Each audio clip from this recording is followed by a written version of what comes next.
On tonight's CTV News, the rubble from the Sydenham Heritage Church is finally going to be cleared. The Sarah Boss is up for the chop, and almost 1,000 of the region's primary and intermediate schools competed in the Canterbury Triathlon today.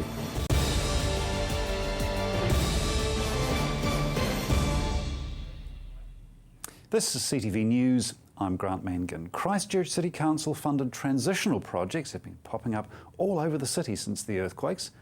How much are they costing ratepayers, and are we getting bangs for our bucks? 3 years on from the earthquake, empty sites still litter the central city and outer suburbs. Greening the Rubble and Gap Villa teams have been working on temporary sites, creating works of art and colourful projects for locals and tourists. The Christchurch City Council has also been working to brighten up the city, spending $1.8 million on transitional projects. $1.4 million of that was spent in the central city on streetscape projects in Cathedral Square, Colombo, Gloucester, New Regent and Victoria Streets. City Councillor Paul Lonsdale says it's money well spent. So I think they have actually added to the colour of the city, and again it's really hard to quantify that. We're only going to look at New York stating Christchurch is the second best place you could visit in the world. You have the Lonely Planet who rated us in the top 10, and I believe it's because of some of these transitional projects. But despite New Brighton still struggling to get back on its feet following the earthquakes, just $3,400 has been spent on the suburb. That's disappointing news for a local councillor. New Brighton's maybe at the start end of some of this sort of work, but 3,000 compared to 75,000 in other areas of the suburbs, a little surprising. A Christchurch City Council spokeswoman says the funding for the projects is set out in the council's 3-year plan. Part of the funding is financial support for groups like Greening the Rubble and Life in Vacant Spaces. Budgets are allocated each year, focusing on the most affected areas. Another $30,000 is earmarked to be spent on projects at New Brighton's pedestrian mall, but that's still less than Littleton Mount Herbert and Spraydon Heathcote wards. $69,000 has already been spent on setting up parks in Sydenham, and another $75,000 has been spent on Littleton projects. Over the years, New Brighton, or the eastern suburbs, Burwood-Pegasus ward, has been underfunded, underappreciated for quite some time, and maybe this is a little bit more of the same. But Councillor Paul Lonsdale says the central city figure is large but was much needed. The central city got really badly hit. It was locked down for 2 years under a large cordon.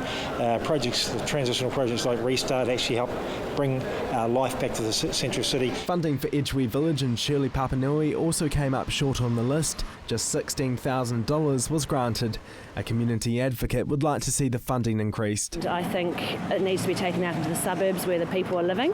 In future, Councillor Paul Lonsdale would like to see the bulk of the funding spread around the city. It is important that we actually still support our suburban areas that have been badly hit, like the eastern suburbs, and I think looking at the figures, Burwood-Pegasus seems to have come up with the short end of the funding, which I think actually needs addressing. Councillor East wants the community to start suggesting ideas for projects in Burwood-Pegasus. it's good to get the local community input into what they see as being advantageous for the area. Both councillors hope to see the community submitting new ideas for projects to help brighten up some of the empty spaces around the city. Marcus Gibbs, CTV News. If you've recently travelled to Auckland from Christchurch or vice versa, it may pay to get checked for measles. The warning comes after health authorities admitted passengers on recent flights between Auckland and Christchurch may have been exposed to the measles. The Auckland Regional Public Service says a person with the illness, not knowing it was infectious, travelled on Air New Zealand flights from Auckland to Christchurch and back earlier this month.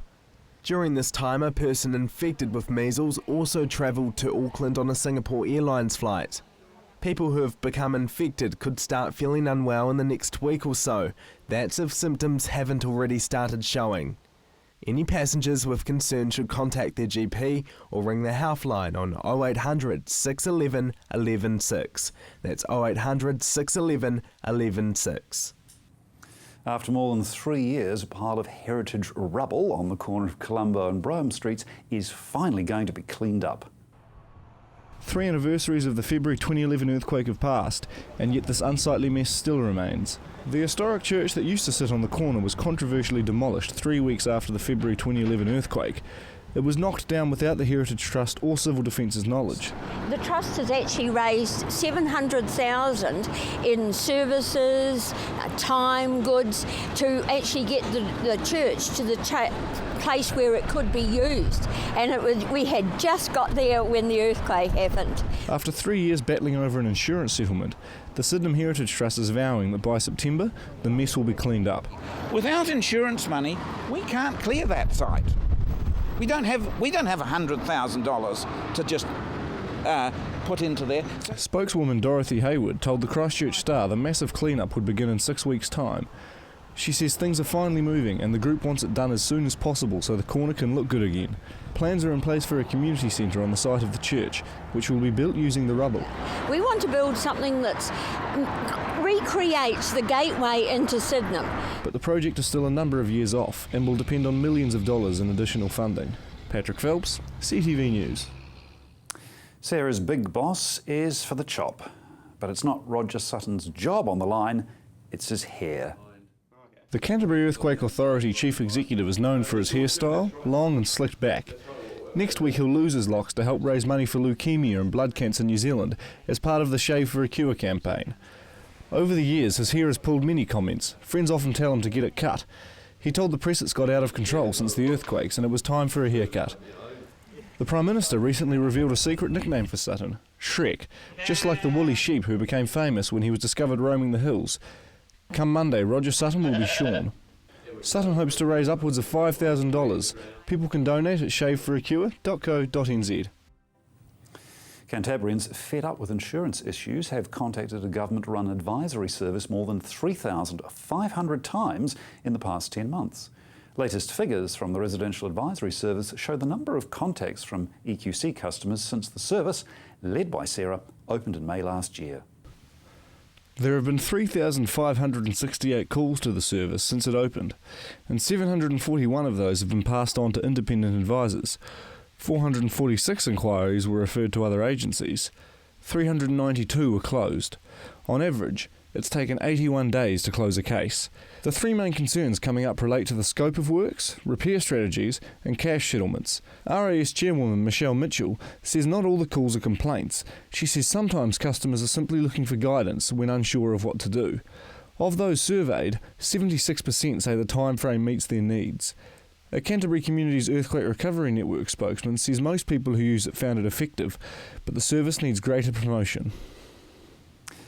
A free community forum explaining how the Christchurch City Council plans to respond to potential natural disasters will be held this Saturday. The forum will last one day and aims to help communities understand the challenges facing the city.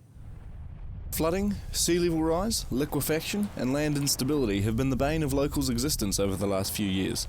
The Council Planning Office says these are complex issues and are often explained using scientific statistical terms that can be difficult to understand. The forum aims to break down the complexities, giving people a chance to communicate with experts, either from the Council or partner agencies. It will cover the science behind some of the big natural threats to Christchurch. It will be known as the Our Changing Environment Forum and will go from 9:30 on Saturday morning till 4:30 in the afternoon at the Salvation Army Hall on Colombo Street. The key focuses will be flooding and land instability. And the news editor Jackie Shrimpton and myself attended an initial media briefing on the forum, and I have to say there was an amazing amount of really interesting information. So if the weather turns out to be wet and soggy this weekend, I would strongly recommend you get along to that forum and learn a bit more about the hazards that the city is facing in the future. House prices in Christchurch and across Canterbury hit records in February while strong demand for homes continues. The median price in the city is $420,000 and $399,000 for the region. Both are records. The figures come from the Real Estate Institute and have been released while the Christchurch City Council publishes its new rating valuations. The Institute's figures show median prices in Christchurch rose 9.8% in the past year and 12.4% across Canterbury Westland in the last year. Homes on average took just over a month to sell, and the fastest selling homes are in the Avondale, Burwood, Avonside part of Christchurch.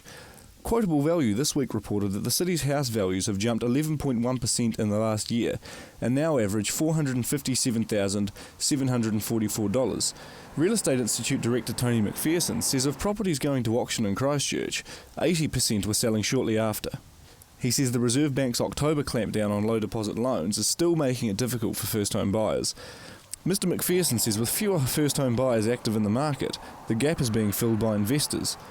The average price of a section in Canterbury is $174,000. Harcourt's Business Development Manager Chris Kennedy says with 10,000 houses taken out in the earthquakes, housing stocks are low and for the foreseeable future, demand will outstrip supply. Some 260 odd people net migration per month coming into Christchurch. That's being made up of people coming in for the rebuild, it's being made up of people moving in for jobs and those sorts of things. So that in turn is placing pressure on our housing market as well. And a market that's lost a huge base of stock, it's hard to gain that momentum. Coming up, Science Alive wants to get the littlies interested in science.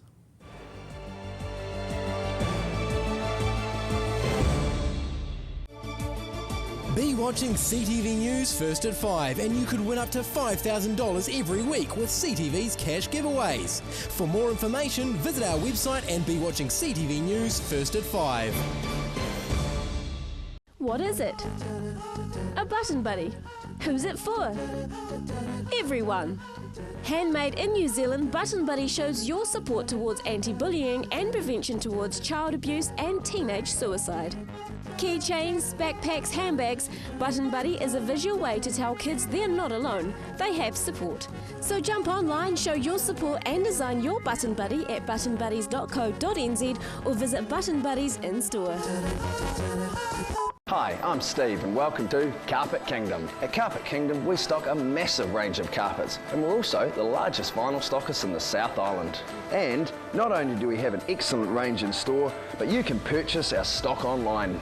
We offer free measuring quotes, we have our own installation team, we ship nationwide, so come on down and see us at Carpet Kingdom. 312 Wilsons Road in Waltham, just off Brougham Street, or visit us online at carpetkingdom.co.nz. Christchurch has its very own enchanted utopia, the Hitching Post. Pop in and see for yourself. A magical assortment of handmade creations, custom-made candles and artwork.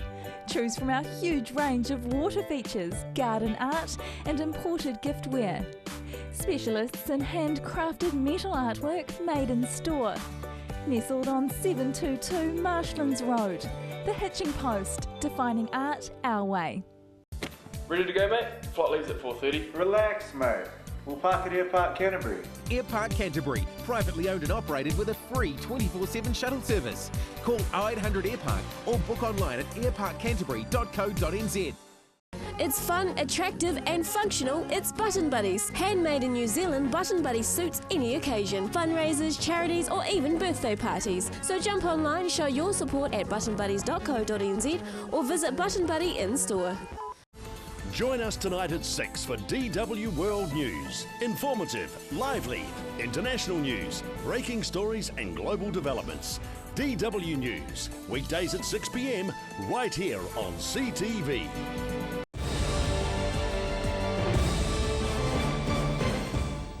Almost 850 students from 88 schools across Canterbury turned out at Lake Pegasus today to compete in the Canterbury Primary and Intermediate Schools Triathlon.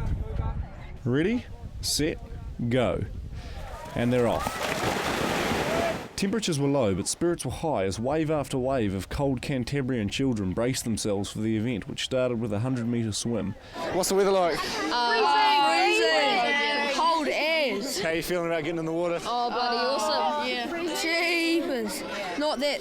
I don't know. Once swimming was over, they geared up for the next section, a 7.5 kilometre bike ride. The event took place around Pegasus Lake. Sports Director Lynn Miles says though it's not the triathlon's first time at the lake, it is a new course. This is the third year we've been at Pegasus. We've shifted the course this year because we did have the bike going out to the beach, but they're redoing the road out there, so we've had to shift it to the other side of the lake. So it is a new course for us. She says events like this are important. It gives the children and the schools a chance to participate against each other. and see really who is the best in Canterbury. The children finished the race by completing a 2.5 kilometre run. A new feature of the race this year was putting these ankle bracelets on the children. The transponders let official know when competitors have crossed the line. Patrick Phelps, CTV News. David Hill, the chairman of the Canterbury branch of the Architects Institute, says an increasing number of clients are going green with their new homes. After years of slow growth, the renewable energy industry is getting a boost from the Canterbury earthquakes rebuild. An increasing number of people are asking their architects to include solar technologies and water conservation features in their new homes. The solar panels, photovoltaics generating electricity. We're doing a lot of those now in our practice, and it comes down. A lot of clients are asking for it now. It's probably more client awareness of things. I think also it's funny post earthquake. It's probably people see their house as part of their if you like, their disaster pack. So some people are asking us to put photovoltaics on, so they know they have and batteries, so they know they have electricity. Water retention, so they know after a disaster they've got water. I think people are certainly more aware of it, but it comes down to the clients, probably more the client's education, and this is what we want and this is what we'll do. While house builders employing architects are embracing energy efficiency, renewables and water collection technologies in their new houses, David Hill says many house buyers still need to be made aware of all the options so they can make good choices about the features included in their new homes. It is about educating people. I mean, the group houses builders, they're meeting a market and they're meeting a cost point. They're competing against each other, and you often see it's some of their advertising. You know, they can do solar hot water heating, but it's an add-on. They can do this environmental feature, but it's an add-on. And the mindset has to change that. Whether it's through incentives or even legislation or something, that these are standard. That you build a new house, it has solar hot water heating as standard, and people start demanding it. But it's about the education. I think we've certainly seen over the past 10 years, people are far more aware of environmental features. 10 years ago, us doing a house with solar hot water heating on it was a rarity. Now it's standard practice. Science Alive wants to get the littlies interested in science. Emma Cropper joined in the fun.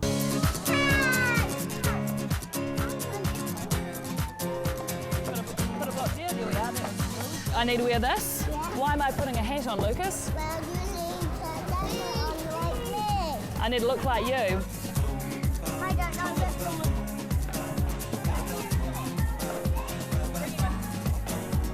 From Jamaica to the world. Hey, Lucas, you could rebuild the city for us.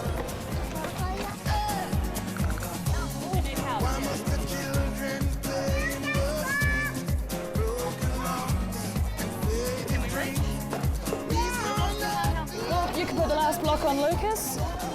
Can you see down there? Yeah. How deep is it? Very deep. Lots of pressure. Hey, this is real good.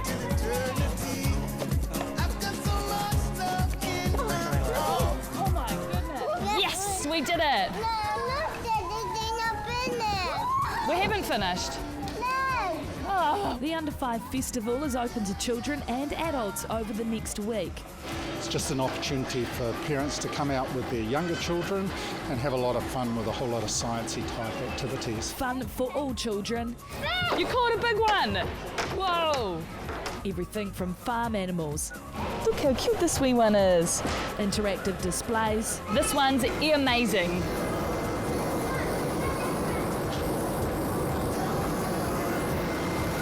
They're all part of the exhibit, which grows in size each year. In our first year outside of Science Alive, we had about 2,800 people through. Last year, it went up to 6,200. So it's grown considerably just in that year. Science Alive first opened its doors to the public in 1992. After the February earthquake knocked down its home, the Science Alive team have been spending the past 3 years adapting to the changes. We run a lot of programs in libraries after school, so that caters for a slightly older age group again. We're going into schools with all our programs.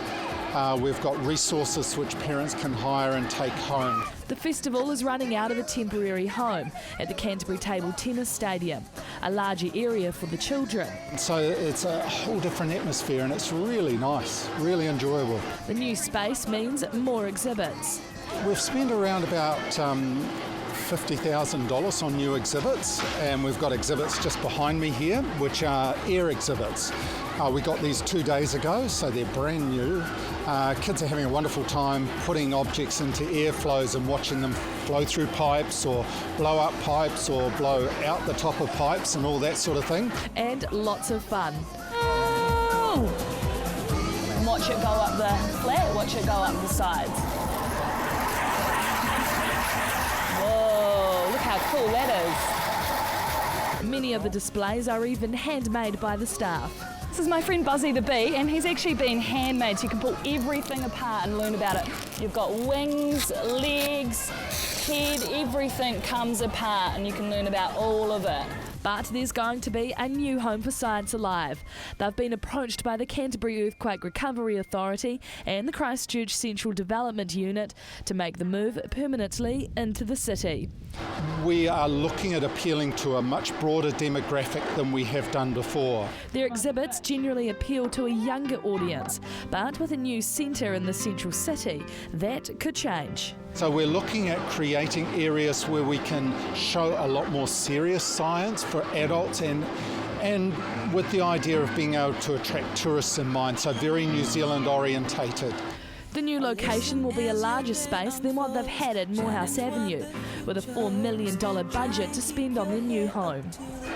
We're looking at developing lots of relationships, collaborations, so we're hoping to have a new planetarium, so working in with the Dark Skies Reserve down at Lake Tekapo. So a number of things like that.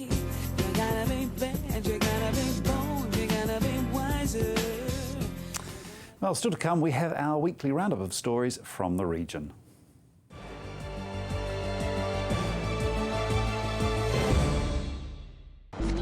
Let's face it, everyone has an agenda. And guess what? So do I. Every week, I'll pick 3 stories that grab my attention. Agenda with me, Brent Goff. Hurst Auto Dismantlers, your one-stop shop for all your mechanical and car part needs. Our huge premises boasts a large selection of mechanical parts, panels, tyres and glass. Most makes and models are available on site, and if we don't have it, our trusted staff will do their best to source what you need locally and nationwide. So come in and see the team, or just give us a call and save time and money. Hurst Auto Dismantlers, 343 0099.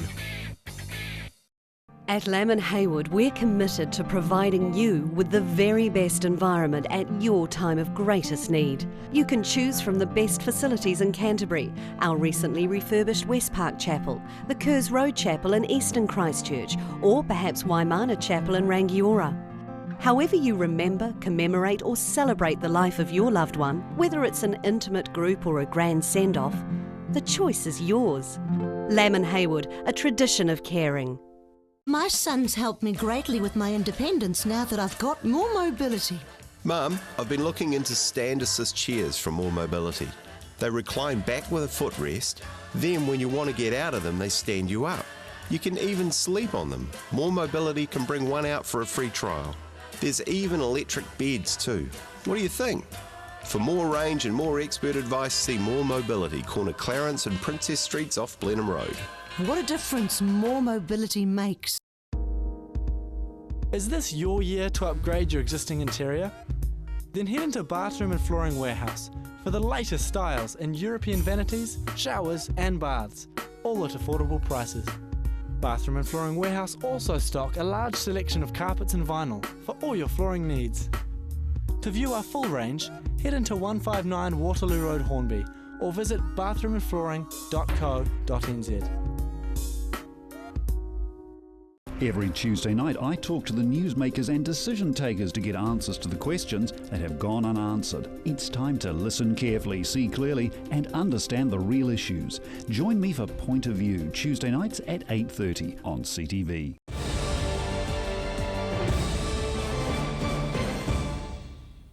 Our weekly regional roundup focuses on the stories coming from North and South Canterbury.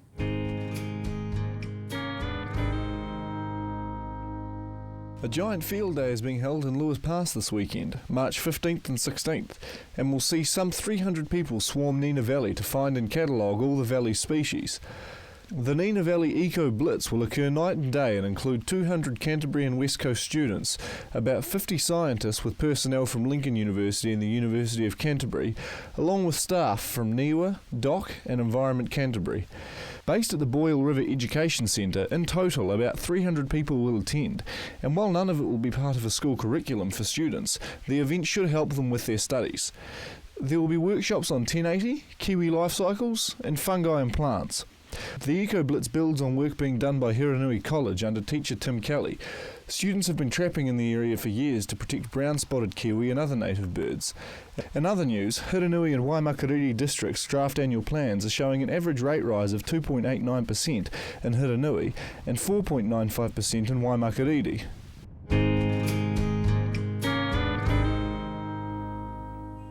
For more about these stories, see tomorrow's Ashburton Courier and the news in North Canterbury. Well, if you're driving around the central city, CTV's traffic update will assist you navigating the repairs taking place.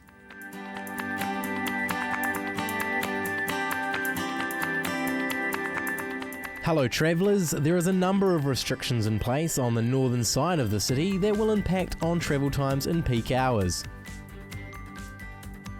This week, work continues on Beeley Ave with one lane out of action, heading in both east and westbound directions at the park end of Beeley Ave. Durham Street North is down to one lane between Beeley Ave and Salisbury Street. Southbound routes remain busy across the central city as work is being completed. Journeys will take longer in peak times around the city, so we advise travellers to allow more time and to expect delays.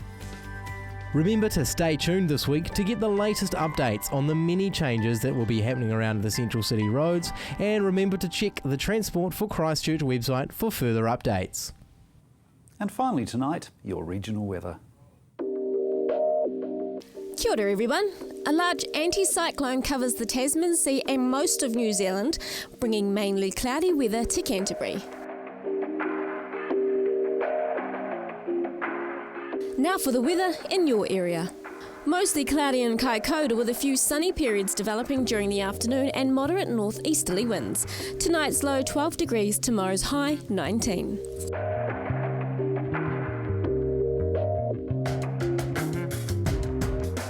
Another clear day with light winds for Hanma. Expect an overnight low of 8. Tomorrow's high a warm 23 degrees.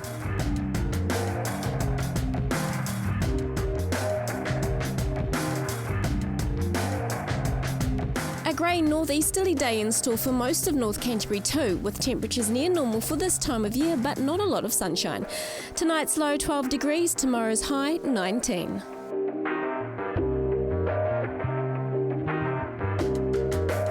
Another dull northeasterly day in store for Christchurch with plenty of cloud about and the usual sea breezes will be present. Tonight's low 12, tomorrow's high 19 degrees.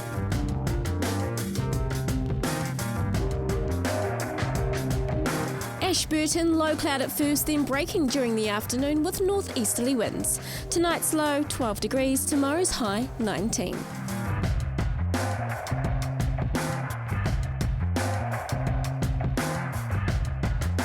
Timaru, mostly cloudy with a few sunny periods developing during the afternoon and moderate northeasterly winds for you as well.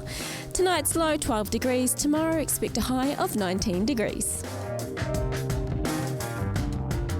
Let's take a look at the weather in other areas. All is fine in Greymouth, Arthurs Pass and Culverden, all sitting on a high of 22 degrees, while a cloudy day expected in Darfield, Methven and Leeston, all with 19 degrees, and Akaroa a cloudy day there too with an expected high of 18 degrees. Looking ahead for Canterbury, fine and sunny with some higher cloud on Friday with moderate northeasterlies. Fog patches also possible at night. Saturday, high cloud thickening and lowering with some rain developing at night. Moderate northeasterly winds also expected. That's your weather outlook for Thursday. Enjoy the rest of your evening. That's CTV News. I'm Grant Mangan. Good night.